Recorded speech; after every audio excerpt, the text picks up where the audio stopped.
Right in, not even do an intro because it's like 12:07. So yeah, it's like 12:07.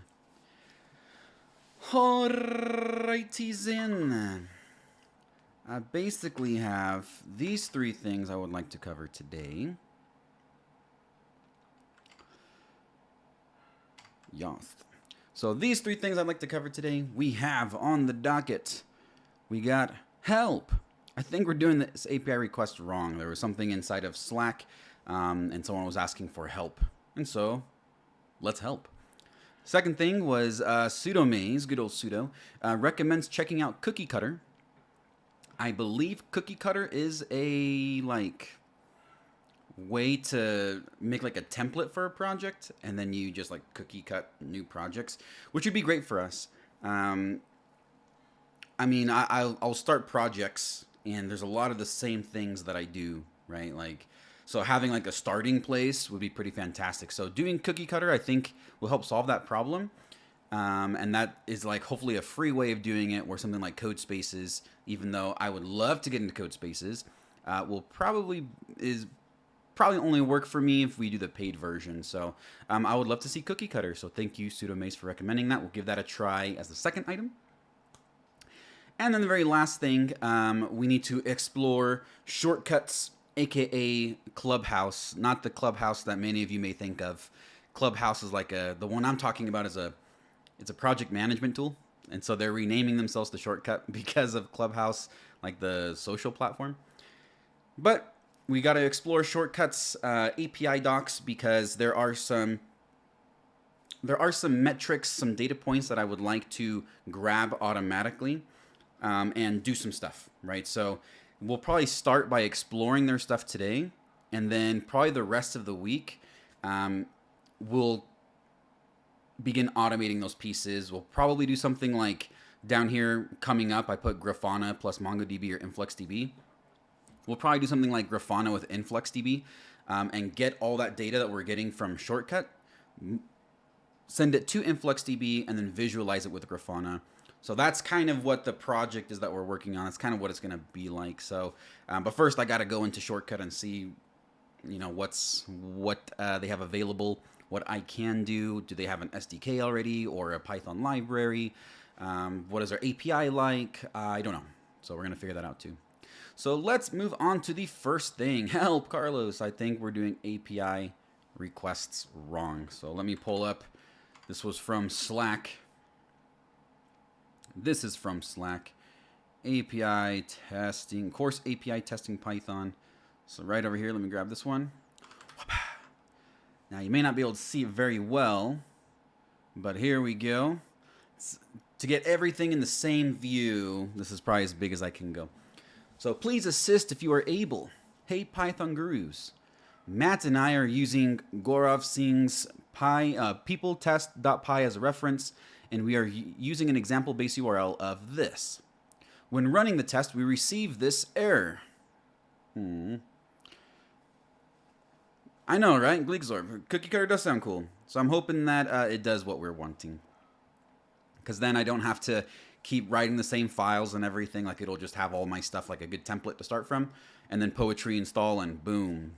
Just move on, right? That'll be fantastic. Can we not use string lookups for dicts? Dictionaries? It's expecting dot notation. So like 0, 0, 1. Using print type response text, we see that it returns class dictionary. Any help or recommendations would be greatly appreciated. This is just an example test for asserting that a JSON response body contains a certain string. So here's their example that they provided. Here's the example. So they don't have a lot going on. It's just this. So import requests, they're using an assert.py library, and then they have that base URL. So test response body contains a string. They get it. They assert that the response is okay. Grab the JSON out of it, and then they're doing a list comprehension and seeing if GitHub is within that. So okay, I think we have the problem. So let's go figure this out. I am going to copy this, because that looks like the thing that we need. And let's go over to code over here. Let's go File, Open Recent, and I'm going to go to our Python stream repo. Sudo, hello, hello, welcome, welcome to the stream. Let's close this. I'm going to make this just a bit bigger. There we go. I don't care for this. And let's make a new test file. I'll call this test course API. No, what was it called? Python. Course API Python. What was it called? Course API testing Python. Rename. API testing. We'll call it that just so I remember where the heck this is coming from. Okay. Okay. All right. So first things first, the one library I know that we're going to need to use is requests. I already have it installed, so I'm just going to import it. And request is used for working with services, like web services. So there you go, import requests. And then they're checking that GitHub is inside of this thing. So test GitHub in API response or something like that. Test GitHub in entries. Let's do that. Test GitHub in entries. There we go. And then let's say response is equal to requests. Let's do our get and paste the base URL in there. And from their example, I don't think there's anything else we really have to do. They're not putting anything else in here. So just get the example and awesome. Okay. Now let's see. They're doing something wrong apparently once they have the response. So let's check it out.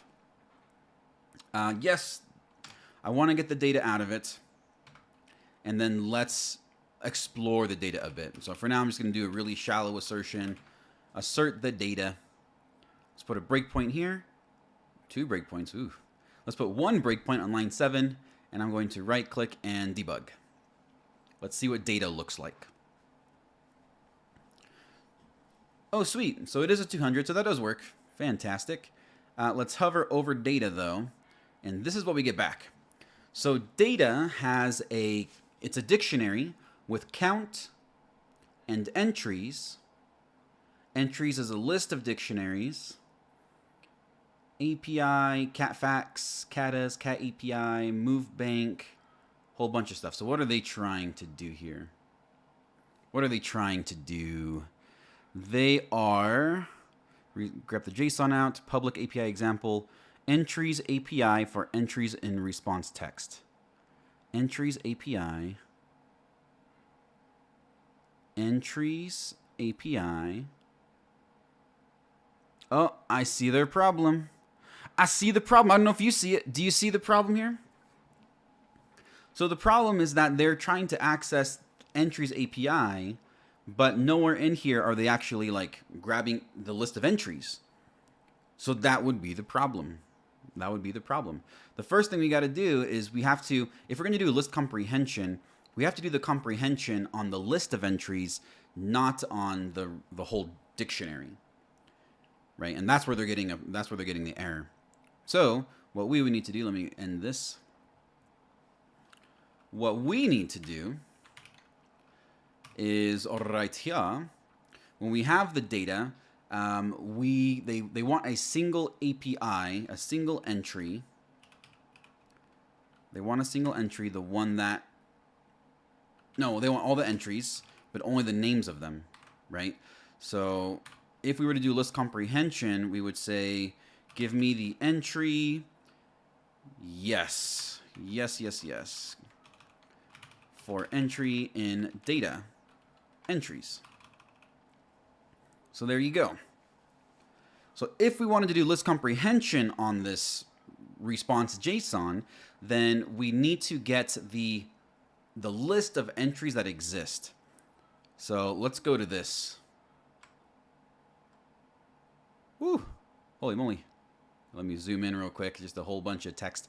But notice how this is a dictionary, but the dictionary has a count with an integer and then entries with a list of objects. So what they were trying to do was access this directly and then do a list comprehension on this. But you can't do that because you have to do it on an iterable, right? So you have to do it on the list of things. So they have to, when they grab you the actual JSON itself, you have to say the objects that have that API field is the entries list. Inside of here, there are things with API, whatever, axolotl, or I don't know how you say that. So in code, right here, we're saying for every entry in data entries, give me the value of the entry API. So that would be that axolotl, whatever it was, right? Turn that into a list, and that thing's called entries. And they care about, what was their assertion here? They care about assert that in my list it contains GitHub. So they care that GitHub is in there. So then let's do the same thing. Assert that the word GitHub is in entries. And let's run it. Boom.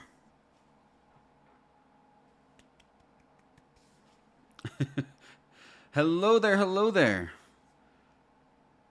I don't know if you're shouting from the tubes of you, the YouTubes, but welcome, welcome. So I mean, there you go. That was it. If anyone has any questions, please let me know, because otherwise I'm gonna move on to the next thing, because I would like to get to cookie cutter. But yeah.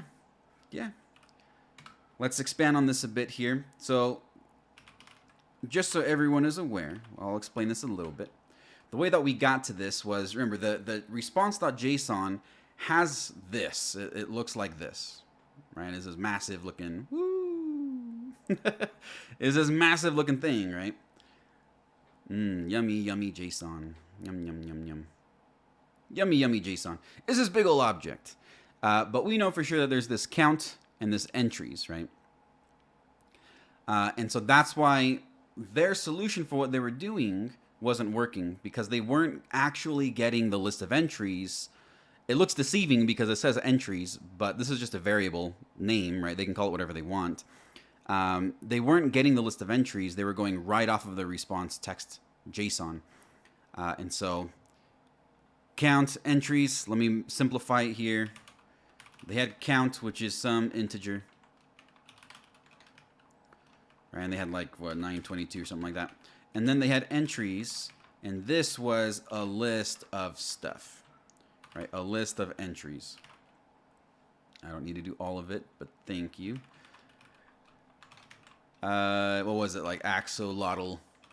And the next one was, I'll just do two examples because I think you get the point. I think you get the point here.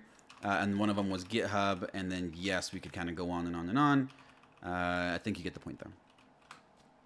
So, if this is the object that is data up here, then we want to grab all of these names in this object. That's what this list comprehension is doing, right? For every entry in data.entries,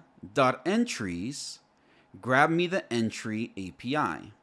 And that gives you the axolotl and the GitHub, right? So now we have all of the entry names, and then we can do this assertion. Assert GitHub is in the list of entry names. If we were to do this in a for loop, it would look something like this. For entry in response.json, or we could say data. For entry in data, if entry, I mean, yes, Copilot gets it. Yeah, basically. And I would just be like, break. Right? So it's almost as if this part right here, this for loop, is the same as this single line list comprehension. Right? For every entry in data entries, and we have to say data entries. Thank you. If the entry API is equal to GitHub, then cool. Right? So the for loop way of doing it and the list comprehension way of doing it. But that was where their problem lied here. Someone asks, which extension is it? I mean, IDE is giving suggestion how to write the next step. So this is from Copilot. So this is GitHub's Copilot, which uses machine learning in order to provide recommendations and suggestions. It's a hit or miss thing. Sometimes it works, sometimes it doesn't. But when it works, it's fantastic. It feels pretty great. Good question, good question. So GitHub Copilot is the one. All right, so I'm going to delete this part here. Actually, just this part here. Because this is what the data essentially looked like. And I'll just save this for now. Sweet. You're very welcome. If you search for GitHub Copilot, by the way, you will have to register for it because it's technically not public for everyone yet. So just know that. It's not public for everyone, so you have to sign up for it.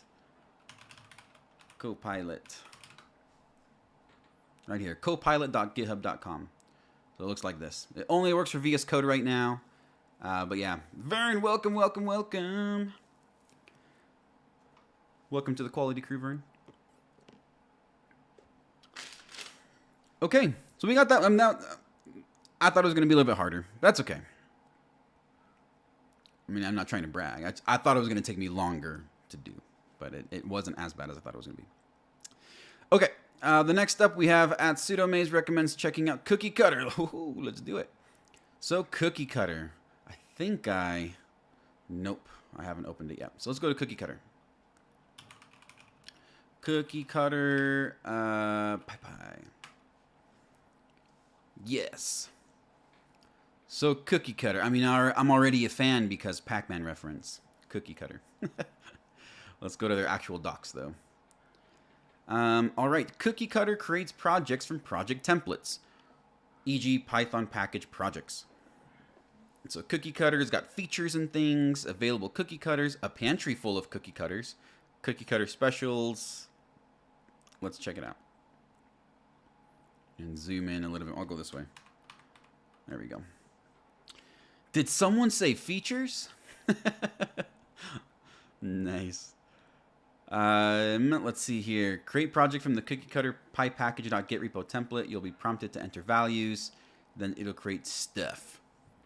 Or use it from Python from cookiecutter.main and put cookie cutter and stuff. I feel like I'm going to say cookie cutter a lot.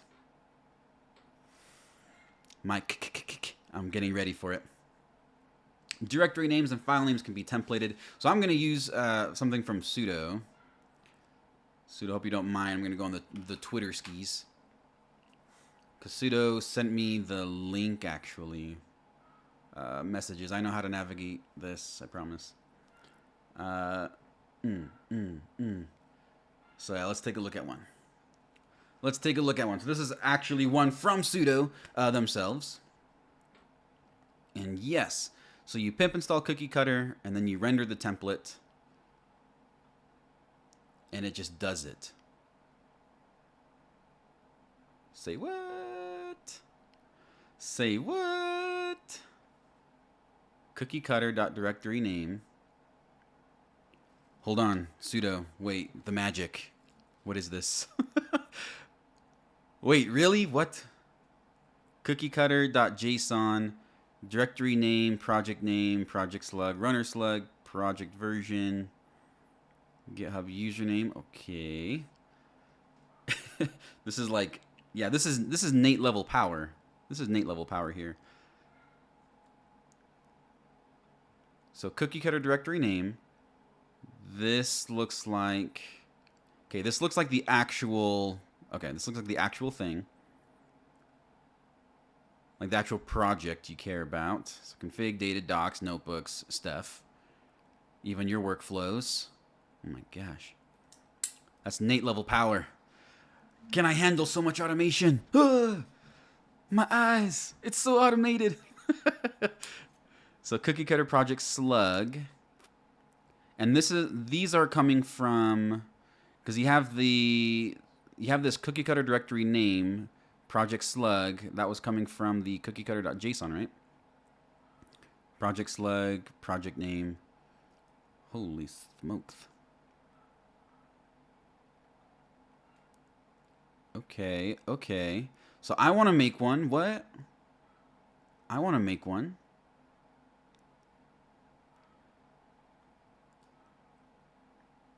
Yeah, then you have just your GitHub actions and everything. Oh my gosh, this would have been so amazing to have. Follow the README. So you want me to actually like clone yours? All right, let's do it. Let's do it. We're inside of here though.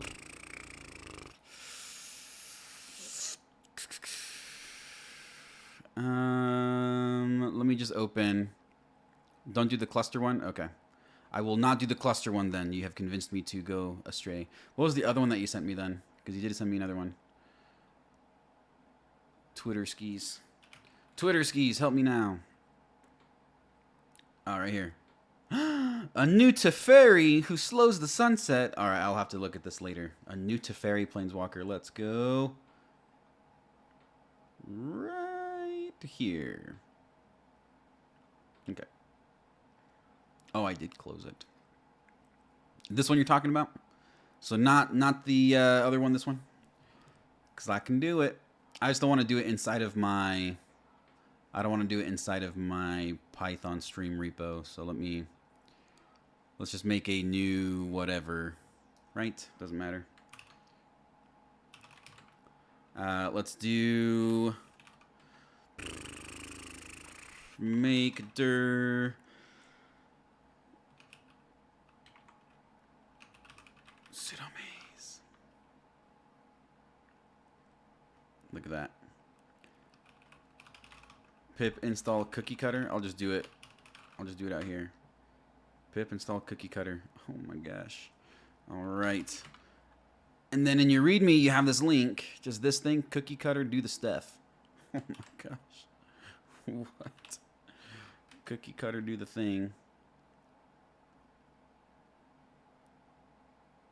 But let's do it inside of... Hold on. Let me do it inside of the pseudomaze. And then paste it in. All right, here we go. Directory name. Say what? Oh my gosh. Pseudomaze. Project name. Pseudomaze? Project slug. Nate. Project version, sure. Author name. Yoth. Author.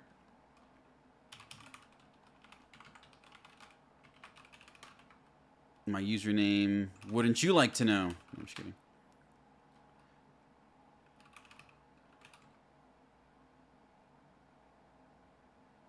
And then throws it in here. What? What? So it's kind of like cloning. It's like cloning, but not cloning at the same time.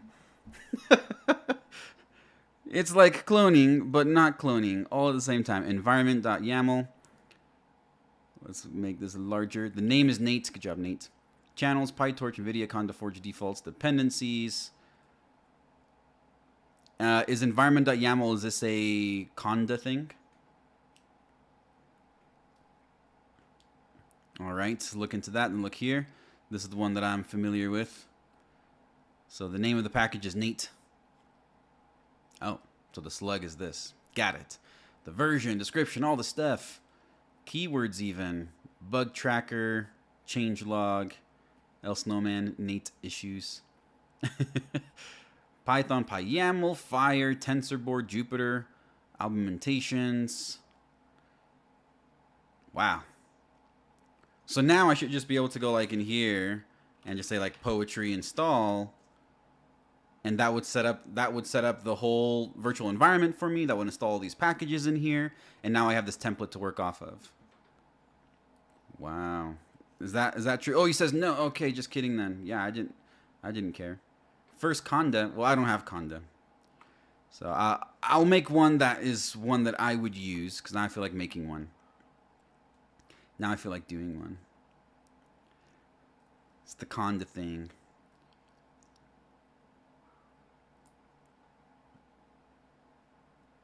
I mean, I'm in the... We need some PyTorch and stuff. So me just saying poetry install won't install... It just won't install it? Wait, what? You don't have PyTorch in here? Oh, my README. Got it.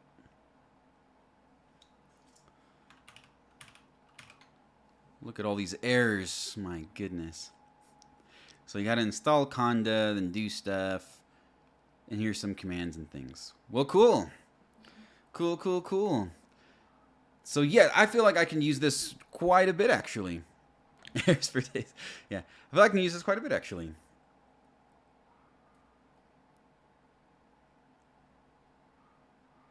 Wowza. It is more powerful, even. The power of Nate. It flows through us. I can feel it. You can do loops and if conditions. Okay, you flex hard enough, sudo. Damn. But I do want to make one now. That's pretty cool. So in order to get one started...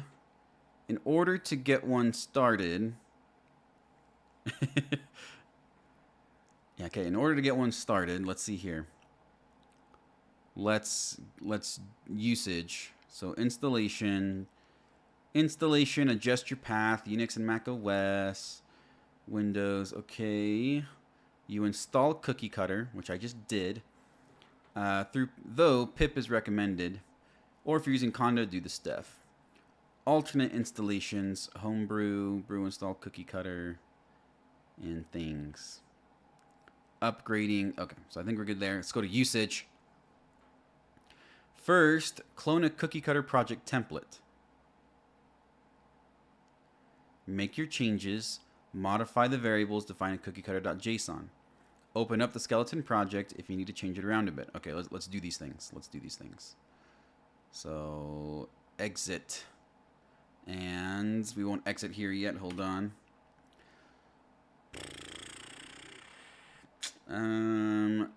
Yeah, let's stay in code.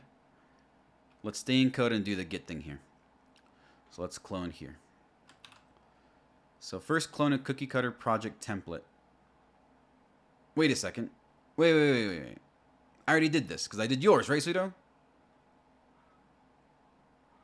Make your changes, modify the variables, define. So can I just use yours?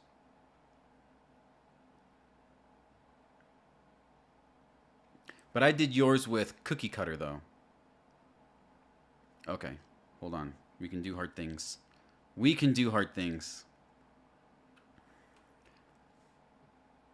So let me go rm rf the sudomaze. Goodbye, everyone. It's goodbye to sudomaze. You were a wonderful project. Then git clone your stuff. Yeah, git clone yours. And I deleted it, but it was just here, right? Nate isn't happy. Sorry, Nate. Okay, so git clone the stuff. Let's paste it in there. Did I mess it up? No, I messed it up, didn't I? Crap. Cluster.git. Okay. And now we can code into, what's it called? The cookie cutter, whatever it is. Open it up. Goodbye, you wonderful, wonderful README. Okay. So you clone an example. Make your changes. Modify the variables inside of cookiecutter.json. But this is fine though, right? Unless I want to put like my name in there. Author, email. So I can just put mine in there, right? And if they want to change it, they totes my goats can. But I'm being selfish. This is for me. Who cares about John Smith? It's Carlos Kidman. Sure. Runner slug. What's that for? What's runner slug for? Project slug. Project X. Project name. And then directory name. Let's leave those alone because they're generic enough. All right, you are using the cluster version. Uh-oh. Am I really? No, what have I done? No, I used the cluster version. I don't know why that's bad sudo, but no, you told me not to. Those are placeholders. Yeah, I figured, but that way I can just press enter. I don't have to type. So I should have done this one is what you're saying, and I wasted my time in the other one. Mother of pearl. Okay. Feels bad, man. Hold on. Dang it. Runner slug is for GitHub Actions. Oh, okay. Cool. So can I keep using this cluster one, or do you want me to blow this one up and use the other one? Question mark. Okay. Whew. Because it's just a cookie cutter placeholder, right? Or like a template. So it's okay that I'm using that one. I hope. You only have different stuff in workflows. Okay, and that's fine, right? Like mine is going to be different from yours because I don't. There's a lot of things in here that I'm not going to use, right? So.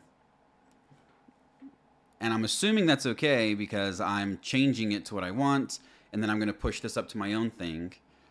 So yeah, so like the ci.yaml, we have this .yaml as well, our automated experiments. And I'll need to change this up a wee bit because again, this is not the same thing I have. You have ci and then experiments.yaml.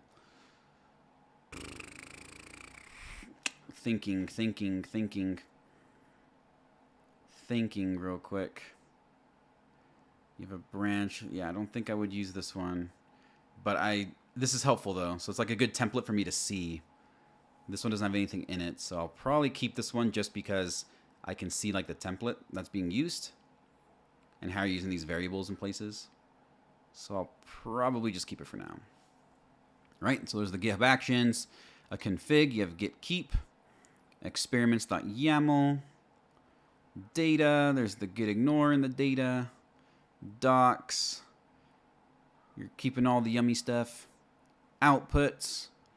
I don't think I need this, right? There's something inside of here that you want me to look at? But yeah, I mean, there's things in here that I don't really need, right? So notebooks is probably one I can keep. Docs, data, config. Like these ones I think are like evergreen. Outputs. I mean, I can just leave them there. There's nothing inside of them, so I don't see any problem. There's nothing inside, so. Scripts. Let's see. In experiment. Okay, let's go into it. In the experiments.yaml file, set environment variables is a really cool hack. So you're talking about these ones? Set environment variables is a really cool hack. Choose a variable across different runs. Right. Yep, the power of environment variables, y'all. The power of them. And here's this one. Running and setting it this way. There you go. There's another way of doing it.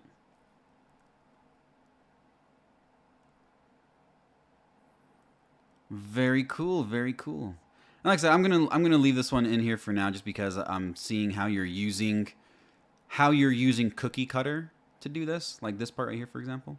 Sorry if it's tiny, everyone. There's a lot of code in here. And you're saying, look at lines 24 through 39. 24 through 39. Yep, so this is where you're setting those environment variables, and they're created during runtime. Very nice, very nice. Yeah, so I'll leave this experiments YAML file in mind just so then I don't have to remember how to do all of how to get the values from cookie cutter and put it into my pipeline. So I'll leave that one alone. I don't know what I opened this one for, but that's okay. We were in scripts, and you had some stuff in here as well. I technically don't need these myself, but that's okay. That's fine. Tests. You have a conf test. Yeah, so this stuff, like I said, is probably where I don't need them. So I'm gonna delete this. The conf test I can probably leave. No, there's a whole bunch going in here, so I'm gonna delete this one too. Delete. Well, I don't need to delete it, right? I just need to change it to my context, which for now is nothing. And as I have these like evergreen these evergreen fixtures and stuff. I'm sure I'll fill this in with things, but for now, I'll just leave it empty for my template. For my template. I mean, I can probably just leave that alone too. And I can change this later, right? So I'm not like tied to anything really. Git ignore. All right. Pre-commit config. Pylint. I'll leave that alone. I'll probably want to add things like a flake 8, for example. A flake 8 file I'll probably want to. Look into this. Google Python Fire. Python Fire. Python Fire. Python Fire is a library for automatically generating command line interfaces from absolutely any Python project. Python Fire is a simple way to create a CLI in Python. Python Fire is a helpful tool for developing and debugging Python code, helps exploring existing code or turning other people's code into a CLI. It makes transitioning between Bash and Python easier, makes using a Python REPL easier by setting up the REPL with the modules and variables you'll need already imported and created. That's actually really cool. I like that. Installation. To install Python Fire with pip, do that. Basic usage. You can call Fire on any Python object. Functions, classes, modules, all the stuff. Here's an example of calling Fire on a function. Import Fire. Def hello name equals world. Return hello name. If name is equal to main, fire.fire hello. From the command line, you can then run python hello.py. Python hello.py name is David. And then help is useful information. Cool.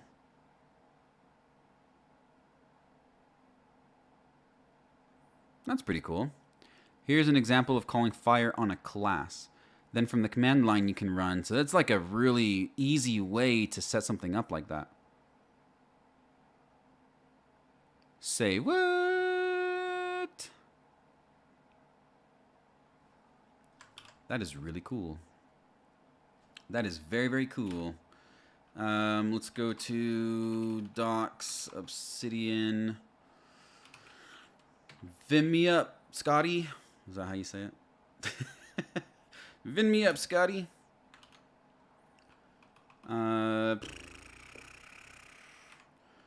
Let's call it Python Fire. Because that is pretty freaking amazing. Where's Python Fire? Pow. I'm just going to put this in here. What, like auto generates CLIs from functions, classes, and more. And then we're going to say, thanks, Atsudo. You freaking boss, you. Okay, and then let's put just the link thing. What? Here we go, and let's do, I don't know, just the GitHub repo. Sure. Just so we have something. Okay, I just wanted to document it real quick. Just real quick. I told you it was cool. Neat. Whew, that's fire. Oh, I see why they call it Fire. All right, Google, I see you. I didn't even mean to say that. I was like, oh man, that's fire. And then I was like, what? It's called Fire and it's fire. How dare they? Why is it called Fire? When you call Fire, it fires off, executes your command. Oh. I was calling it Fire because it was really cool. So. My reason is better. That's actually super cool though. Like right now, sudo, you know this actually. I've been using things like click with rich to do it. But this almost seems like a more intuitive way. It seems like a very like Pythonic, almost like functional way of doing it. Because you can, I don't know if you can pass in a module. I think it said you can, right? Yeah, you can pass in entire modules. So you could have just like a bunch of functions and then say turn this thing, just turn this module into a CLI. That's cool. I'm impressed. That's cool. I'm impressed. I'm all about that automation, make my life easier. So Google, well done. Sudo, thank you for sharing, of course. Really appreciate it. The things you learn. The things you learn. The things you learn.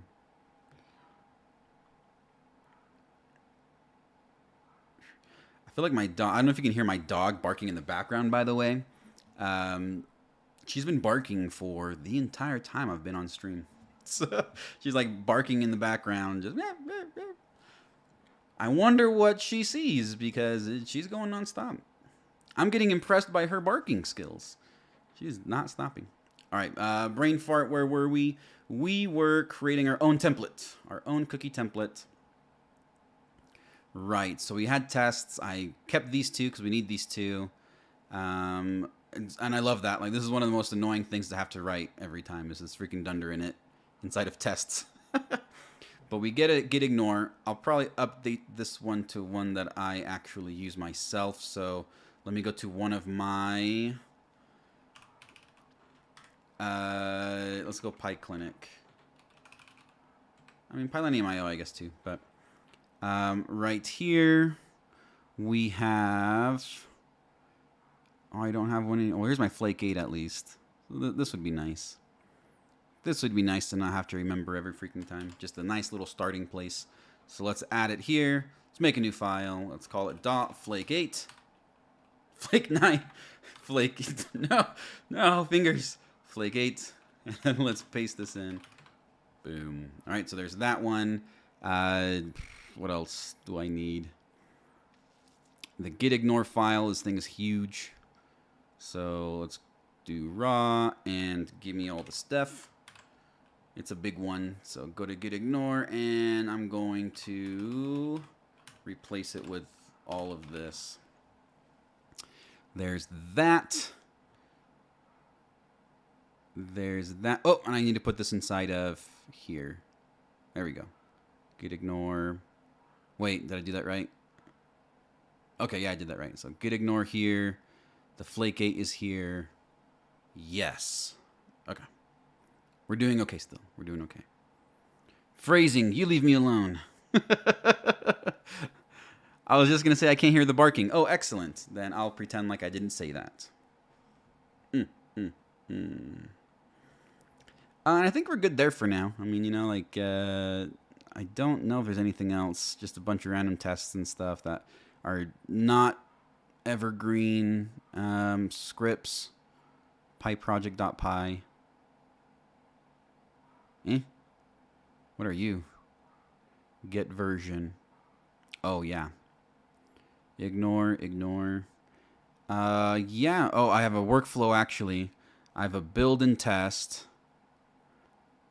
A build and test. I mean, this is a good... Well, let me do it this way. This is a good cookie cutter one. Oh, that's why they called it cookie cutter. My gosh. How did they know? New file. I'll just paste it in here. Okay. Okay, so I have that, and I called it build and test. Whew. Build and test dot YAML. Cool. This is for testing and this is for like static code analysis, linting, formatting, unit testing, all that kind of stuff is what this one is for. So build and test. And then I had another one which I called publish. If it's something I'm publishing. Do I include this one? No, I'm not going to include this one. That's only if it's actually a package I want to publish. So nope.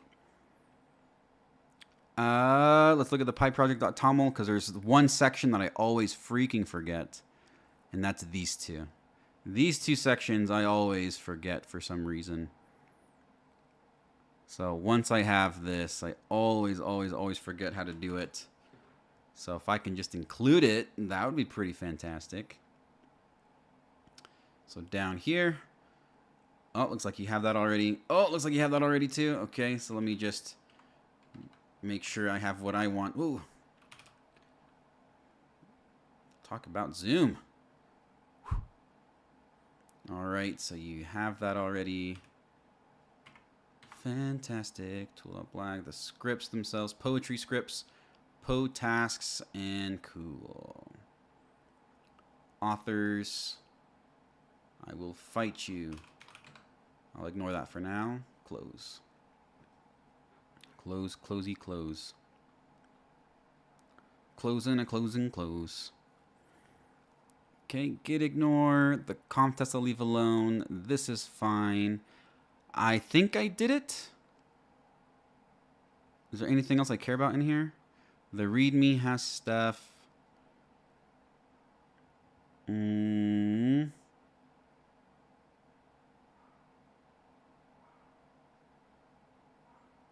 I will need to, yeah, I'll leave this alone for now, but I'll leave it, yeah. It's something I probably want to change. PyTest ini. I probably don't want to include this. Add options. Always get your console output. No, that's actually a good idea. Let's leave it. Let's leave it. MyPy. I don't use MyPy. License, if you have one.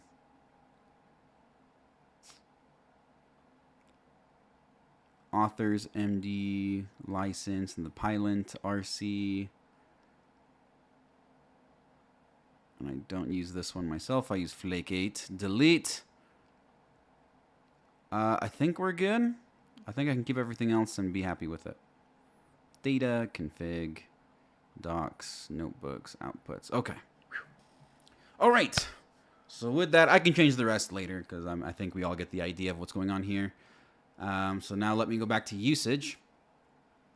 Once we have done that, open up the skeleton project, change it around. You probably also want to create a repo, name it differently, and push it as your new cookie cutter project template for handy future use. Generate your project. Then generate your project from the project template. You probably also want to create a repo, name it differently, and push it as your new cookie cutter project template for handy future use.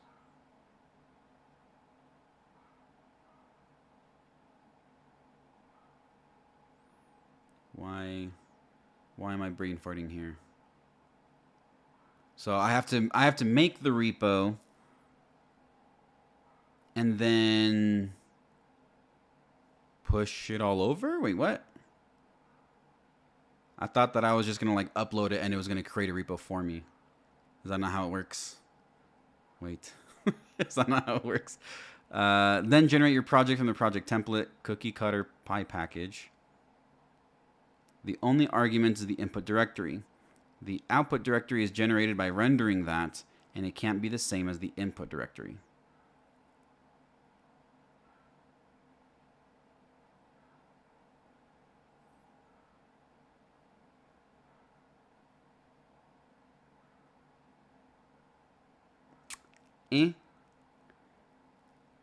You probably also want to create a repo, right? So let's make a repo.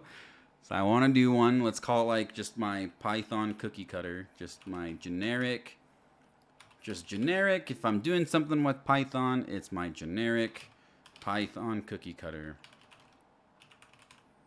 Cookie cutter template project.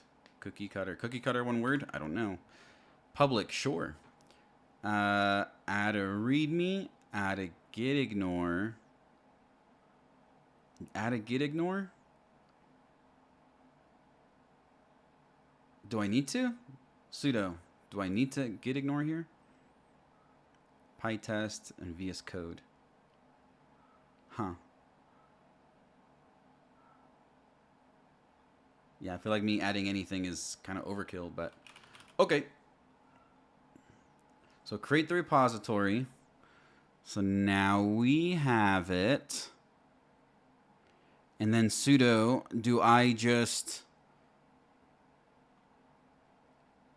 need to clone this down? Not gonna lie, I'm a little bit lost in this last part. You probably also want to create a repo, name it differently, and push it as your new cookie cutter project template for handy future use, right? Then generate your project from the project template. When it says generate your project, is this what's getting my template and pushing it up?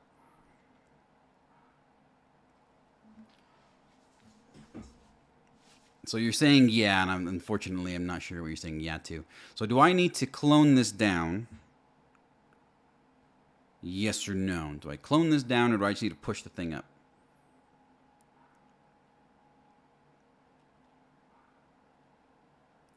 I do need to clone it. Okay.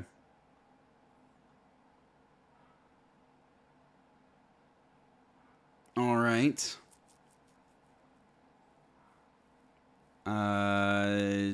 Doesn't matter where I do it, not really, but I'm going to throw it in dev, though. We'll put it in here.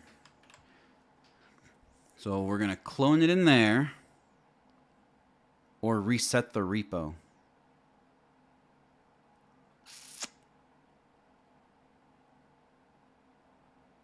Okay, so I cloned it now. So once I clone it, then do I need to, once I clone it as your new cookie cutter project template for handy future use, okay, then generate your project from the template. Move your stuff to that cloned place. Do I need to move this whole thing? So this whole directory, do I move it in? Or do I just move this in? Oh no, I need the cookie cutter.json. So it probably is all of this. I need the JSON thing. Okay. So copy this and let's move it into dev. Copy everything and move it into dev, please.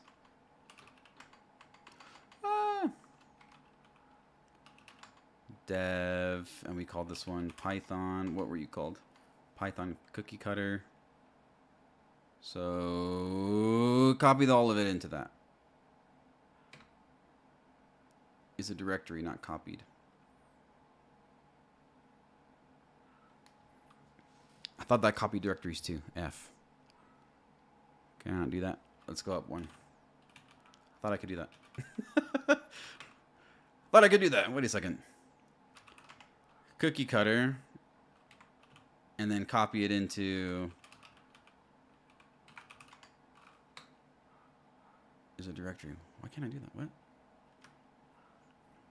When you do cookie cutter folder path, it will generate a template using the content of folder path. So cp dot the thing.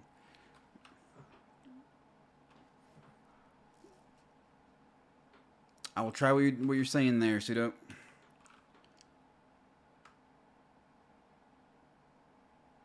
I mean, I can do it the manual way too. I thought that was gonna work. I didn't think that was not gonna work. Weird. Weird. Weird.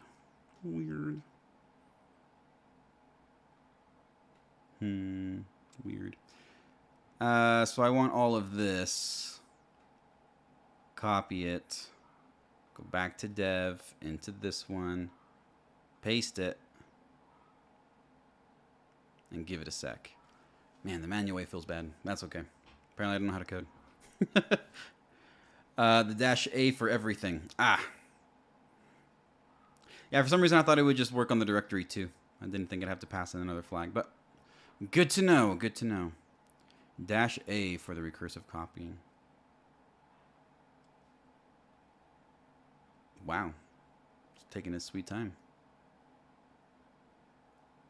It's taking its sweet time. Oh, nope. It's thinking about it still. You got this, MacBook. Go, go, go, attack. Oh, that's why there's a little pop-up that appeared somewhere else. That would explain why. Okay, there you go. That would explain it. That would explain it. The M1, so strong. So strong, M1. Okay, so now we have that. I can close this. So now in here, it's going to be like, whoa, millions of things, bro. So lots of stuff. And with our Git Ignore, there should be nothing that I don't want. So everything in here should be good. Lots of init files. Lots and lots of init files. And sweet. Cookie cutter complete.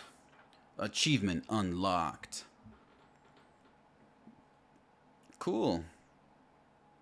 And now I can do the whole cookie cutter my repo and it'll make a copy of it. I feel like a pro already. Well, thank you, Sudo. Thank you. Now I'll spend some time and get deeper into it and see what other things I can do and stuff. But for the most part, that's super helpful, super duper helpful. And as I make changes to things that feel very evergreen, I keep saying, I'll add it to that repo. So that's cool. I'm really excited about that. So thank you for sharing. Thank you for sharing. Okay, so whew. Cookie cutter. We also learned about Python Fire. That was Fire. It almost makes me like, also you can do crazy stuff. Dude, I always do crazy stuff. That's all we do on stream is crazy stuff. So thank you, Cookie Cutter, for the stuff. Really appreciate it. So real quick, before I continue on, I'm currently working on this document because I am looking to hire some data scientists, y'all. Woo! This is our first draft, by the way, so don't judge us too hard on the job description and things. We just barely did it, like we wrote it together just right before stream. So don't, like I said, don't judge too hard. But I'm looking to hire an entry-level data scientist as well as a mid-level data scientist. So if you or someone else you know are looking for something like this, there'll be lots of machine learning if you're reading, you can see that. Let me know. Let me know. Like I said, I'm hiring. So if you are still in school, that is okay. If you are not in school, that is okay too. That is also okay. Question that Sudomay says, TensorFlow or PyTorch? Boom. TensorFlow or PyTorch, Sudo. The current data scientist we have, he said, these are his words, I would actually prefer someone that knows PyTorch more than TensorFlow because that would really balance out my skill sets, and I think that would give us more access to new things. So, either one. We don't have a preference if you know TensorFlow, PyTorch, but our current data scientist is leaning on the PyTorch side. This is in Utah, but you can be remote as well because we're fully remote. So if you are not in Utah, that is A-okay as well. So there you go. There you go. I'll keep working on that a little bit later. A little bit later. Moving on, though, and Sudo, if you keep having questions, keep posting away, of course, and we can always chat offline. You got me on the tweet skis on the Twitter, so we can keep chatting ourselves, of course, too. All right, so let's explore Shortcut. So just so people are like aware, there is this thing called Clubhouse. Let me see here. I don't want to show that. How do I do this? Blub. Clubhouse.io.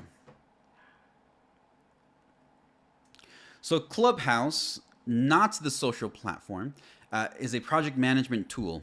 They're changing their name to Shortcut because obviously there is Clubhouse, the social platform that grew faster than they did. So they decided to change their name to Shortcut. But it's just a project management tool. Now, I am looking to do, how do I word this? I am looking to build some automation. I'm looking to gather some metrics so that I can visualize things, get some insights, and measure stuff. Like in a nutshell, that's what I'm trying to accomplish. Now, yes, the tool does have some of this functionality out of the box already. But I'm a big fan of being very lean, very Kanban. As long as we are good at communicating and collaborating, we'll always be prioritizing our stuff. And my goal is for us to work on the right things at the right time and be able to pivot and not have constraints like 2-week sprints get in our way. right? Because once something like a 2-week sprint gets in your way, it's no longer valuable, right? It's getting in the way. It's making you less efficient. It's slowing you down, and people are just frustrated because do we move this to the next sprint? And dumb questions like that happen because you're in this constraint, right? So instead, it's no, I don't want to do that. I just want to say whatever is the next right thing to work on, let's do that. And so now we can have a question of what is the next right thing, and that's a much better question, I think, than do we change the story points? Do we move it to the next sprint? We avoid those kinds of things. However, the problem with that is a lot of the metrics and things that tools like Jira or Shortcut or Trello or whatnot, the problem is if you're not inside of that kind of constraint, like a 2-week sprint or these iterations, there's a lot of metrics you don't get because of that, right? A lot of these tools, a lot of their measurements and metrics are generated based off of you being inside of the sprint. And so things like velocity, for example, is something that you saying, here's how much we're going to do within X amount of time. It's then easy to do some mathematical computations and say, well, here's the trend, here is your velocity, things like that, right? You're able to generate those things very easily because of it. I don't have that, and so I kind of need to make these things on my own for now. And I don't need to build the world, right? So this isn't something that should take me like a month to build or anything. There's just some pieces that I would like to get some more visibility and more insight into. And so that's the idea here. That's the idea. That conversation around moving to sprint and changing points is frustrating for sure. I know, right? I know. And that's the problem, is that instead of it being something that helps your work and helps you manage things, it usually, 9 times out of 10, gets in your way and becomes a blocker. So I want to make it as easy as possible for my team to be able to just say, here's what I'm working on, what's next, and get to it when they get to it, not having to worry about these imaginary constraints that we have built around them, right? So I'm going to try to stay in this very lean Kanban-like flow for as long as I possibly can. So that's the idea with what we're trying to do, the shortcut here. So with that context now, they do have an API like documentation, and it's actually not that bad. It's pretty good documentation. So power to you, Shortcut, for having some pretty good documentation. There are some problems, of course, that they have. Everyone's documentation has problems. My documentation has problems, right? Like we all have problems. One of them is just like maintaining it can be difficult when you have multiple, like tens to hundreds of developers working on something at the same time. It's hard to maintain all of it because you don't know if your one change affected some document that you didn't even know existed, right? So a good example of this is they said, hey, we have a Swagger open API file. My first thought was I can use PyClinic, right? If they give me this open API file, I can use our PyClinic library to automatically generate all the Python functions. All the API functions we could generate in a single command. Unfortunately, it doesn't exist. So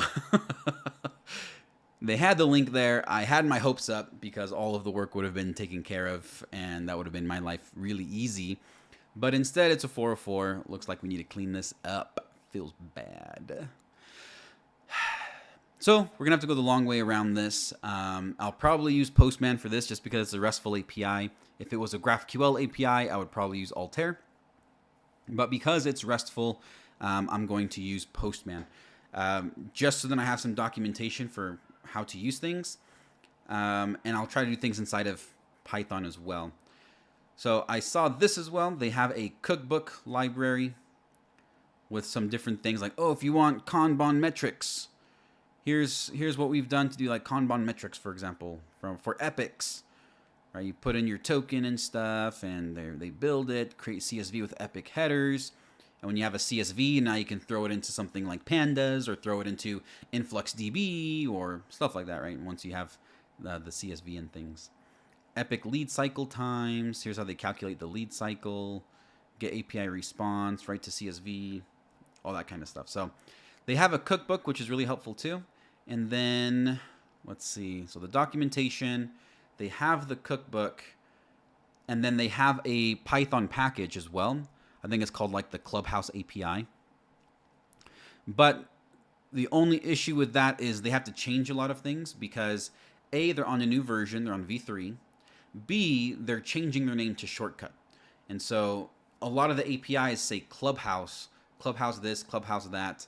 And so now they have to change it to Shortcut. So I'm not going to use their Python library until they have that like good to go. I already told them about not having an open API file, and all they said was, thanks for letting us know. And I was like, you're welcome. That's all they told me. And someone says they leaked 3 million user data. Are you talking about this, the Clubhouse I'm working with, or Clubhouse, the social platform?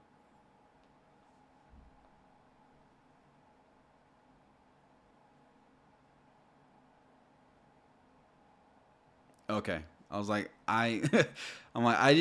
when we did the review of Shortcut, I'm like, that didn't come up. Why? So what? Okay, the social platform. Yeah. No. So this is not the social platform. So I think you missed out on this. You're probably away. Shortcut is a project management tool.